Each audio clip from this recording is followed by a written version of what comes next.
નમસ્કાર મિત્રો, શું તમે જાણો છો કે સરકાર હવે દર વૃદ્ધ નાગરિકને દર મહિને 3000 આપે છે?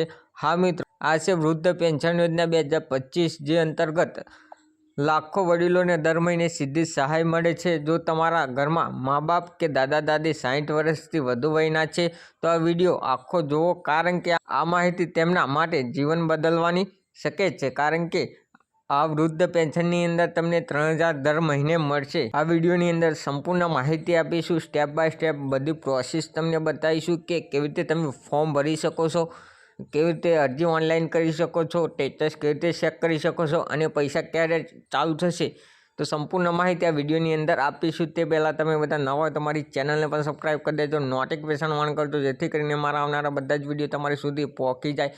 અને હા, તમે કયા ગામમાંથી વિડીયો જોવો છો કોમેન્ટ કરજો તમારા ગામનું નામ, જેથી કરીને મને ખબર પડે કે મારો વિડીયો કયા ગામમાંથી તમે જોવો છો. તો ચલો વિડીયો હવે ચાલુ કરીએ.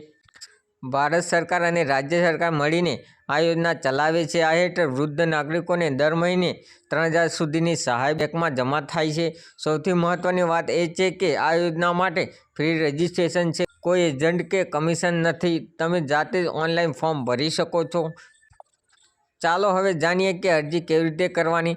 સૌપ્રથમ તમારે નીચેના દસ્તાવેજો તૈયાર રાખવાના રહેશે. તમારું આધાર કાર્ડ એમાં જોશે, બેંક પાસબુક જોશે, ઉંમરનો પુરાવો એટલે કે તમારું જન્મ પ્રમાણપત્ર ખાસ કરીને જરૂર રહેશે, રહેઠાણ પુરાવો તમારો જરૂર રહેશે. આ બધી જ ઓફિશિયલ વેબસાઇટ ઉપર જઈને ઓનલાઈન એપ્લાય બટન ઉપર ક્લિક કરવાનું રહેશે. એટલે કે મિત્રો, તમારે ડિજિટલ ગુજરાતની અંદર આ ફોર્મ ભરાશે. એ પણ તમે પબ્લિક લોગિનમાં નહીં ભરી શકો.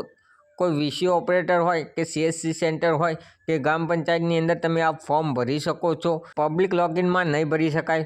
ફોર્મ ભરો, દસ્તાવેજ અપલોડ કરો અને સબમિટ કરો, બસ તમારી અરજી પૂર્ણ થઈ જશે મિત્રો. એટલે કે તમારે ગ્રામ પંચાયતમાં અથવા તમારે સીએસસી સેન્ટર ઉપર જઈને આ બધા ડોક્યુમેન્ટ લઈને તમારે ત્યાં પહોંચી જવાનું રહેશે. અરજી મંજૂર થયા બાદ 30 દિવસની અંદર તમારું વેરિફિકેશન થશે. ત્યારબાદ દર મહિને 3000 તમારા બેંક એકાઉન્ટમાં આપમેળે જ જમા થવા લાગશે. કેટલાક રાજ્યોમાં આ રકમ 3500 સુધી પણ જઈ શકે છે. આ માટે તમારું રાજ્ય કયું છે તે ચેક કરવું જરૂરી છે. અને સાથે સાથે તમે કયા રાજ્યમાંથી જોવો છો કોમેન્ટ પણ કરી દેજો. મિત્રો, આપણા માતા પિતા અને દાદા દાદીએ વર્ષોથી મહેનત કરી છે, આપણું ભવિષ્ય બનાવ્યું છે. હવે સમય છે કે આપણે તેમને થોડી મદદ કરવાનો. આ યોજના તેમની આરામદાયક વૃદ્ધાવસ્થા માટે છે, તેમના ચહેરા પર સ્મિત લાવવા માટે. આજે જ આ યોજના માટે અરજી કરો અને આ વિડીયો વધુમાં વધુ લોકો સુધી શેર કરો, જેથી કરીને જે વૃદ્ધ નાગરિક છે તેમને સહાય મળી રહે. મિત્રો, જો આ માહિતી તમને ઉપયોગી લાગી હોય તો વિડીયો લાઇક કરજો, ચેનલને સબસ્ક્રાઈબ કરવાનું ભૂલશો નહીં અને તમને દરરોજ નવી સરકારી યોજનાઓની તાજી અને સાચી માહિતી માટે ચેનલને પણ સબસ્ક્રાઈબ જરૂર કરજો. તો મળીએ નેક્સ્ટ વિડીયોની અંદર. ત્યાં લગી આવજો.